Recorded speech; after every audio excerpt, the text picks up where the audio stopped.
Tolik'in verilişi, sonra Elgiz'in, sonra Nəsibin verilişləri. Mən əslində deyim, niyə bu verilişlər belə səviyyəyə çatdılar? Çünki insanlara televiziyada, TikTokda olanları siz təqdim eləməsəz, televizora heç kim təəssüflər olsun ki, baxmayacaqlar. İnsanlar bunu TikTokda alırlarsa, bu qalmaqalı, bu sporları, bu emosiyalar televiziyada olmasa heç kim televizora baxmayacaq.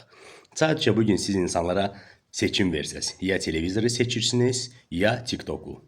İnsanlar 99.9 seçəcəklər TikToku.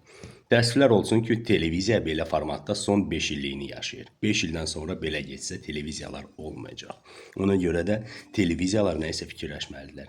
TikToku da bağlasalar insanlar keçəcəklər Instagrama. Instagramda getsə tapacaqlar başqa bir yol. Amma televiziya insanları cəlb eləmək üçün təəssüflər olsun ki, onlara TikTokda necə deyirlər, zapretni plod sladıq olanları təqdim etməlidirlər. Çünki başqa yolu yoxdur. İnsanlar artıq bu dadını bilirlər. Başa düşürsünüz, bu vседозволенностьin dadı var bu sosial şəbəkələrdə. Və vседозволенностьlərinə gələndə, televiziyaya düşəndə orada normativlər var, xəttlər var, povestka var.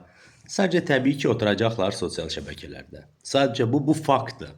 Mənə də ləzzət eləmir bu söyüşlər, bu təhqirlər, qırğınlar, bu dəhşətdir. Amma insan ömrü boyu istəyirdi xleba izreliş. Bu insanlara ya çörək lazımdır, ya şou. Çörəkləri gəlmirsə buradan, heç olmasa şoudan ləzzət alırlar. Təəssüflər olsun ki, belədir. Ona görə də nəyisə dəyişmək lazımdır indidən. Amma sosial şəbəkələri bağlamaqla heç nə düzəlməyəcək. Sadəcə insana burada siz 3-4 dənə kanal seçimi verirsiniz. Hərisində də onsuz da eyni formatdır. Və yaxud orada 1000 dənə bloger, 1000 dənə populyar verilişdir.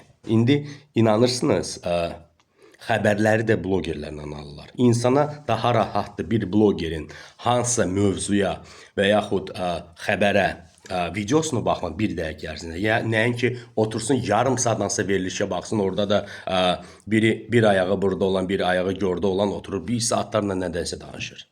Ona görə reallıq budur. Sosial şəbəkələr bugün televiziyaların ən böyük problemidir. Çünki sosial şəbəkələr açıqdılar, sərbəstdilər, demokratikdilər.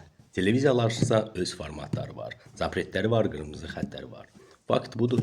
Görək sabahı nə olacaq.